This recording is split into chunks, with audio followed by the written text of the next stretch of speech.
મને રાક્ષસો માટે માનવ જેલ બનવા માટે 6 આંકડાનો પગાર મળે છે. હું લાચાર હતો. ગ્રેજ્યુએટ સ્કૂલનું દેવું મને કચડી રહ્યું હતું. પછી મને એક જાહેરાત મળી, ધ ફાઉન્ડેશન માટે આર્કાઇવલ એસોસિએટ. પગાર અકલ્પનીય હતો. મારા માતા પિતા બંનેના ભેગા પગાર કરતાં પણ વધારે. ઇન્ટરવ્યૂ ખૂબ જ વિચિત્ર હતો. તેમને મારી ડિગ્રીની કોઈ પરવા નહોતી. તેઓ જાણવા માંગતા હતા કે શું મને 20 વર્ષ પહેલાં મારી દાદીના રસોડાના વોલપેપર યાદ છે. મારી પાસે ફોટોગ્રાફિક મેમરી છે. મને નોકરી મળી ગઈ. કામ સરળ હતું.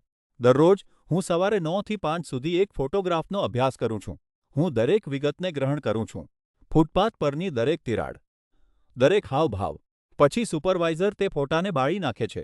તેણે મને કહ્યું, કેટલીક વસ્તુઓ યાદ રાખવી જ શ્રેષ્ઠ હોય છે. પણ પછી સપનાઓ શરૂ થયા. હું ફક્ત ફોટા જોઈ નહોતો રહ્યો, હું તેમને જીવી રહ્યો હતો. હું કાદવ અને રેત ખાઈમાં એક સૈનિક હતો. એક ભયાનક કાર અકસ્માતનો ભોગ બન્યો હતો. હું બીજા લોકોની દુર્ઘટનાઓમાં એક પ્રવાસી બની રહ્યો હતો. પછી મેં અસલી જીવનમાં એક ફોટામાં દેખાતા માણસને જોયો. તેણે મારી સામે અત્યંત ભય અને ઉજાસ સાથે જોયું. મને મારા એક ભૂતપૂર્વ સહકર્મચારીની ગુપ્ત નોંધ મળી. સત્ય આ ભયાન છે. આ ફોટા માત્ર છબીઓ નથી. તેઓ વાસ્તવિકતામાં રહેલી દૂષિત ખામીઓ માટેના લંગર છે.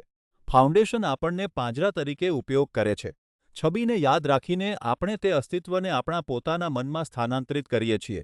એકવાર ફોટો બળી જાય, પછી રાક્ષસ આપણી અંદર કેદ થઈ જાય છે. આપણે માનવ જેલ છીએ. હવે મારું પાંજરું ભરાઈ ગયું છે. તે અસ્તિત્વો બહાર લીક થઈ રહી છે. મારો એપાર્ટમેન્ટ એક ઠંડા મોર્ગમાં બદલાઈ રહ્યો છે.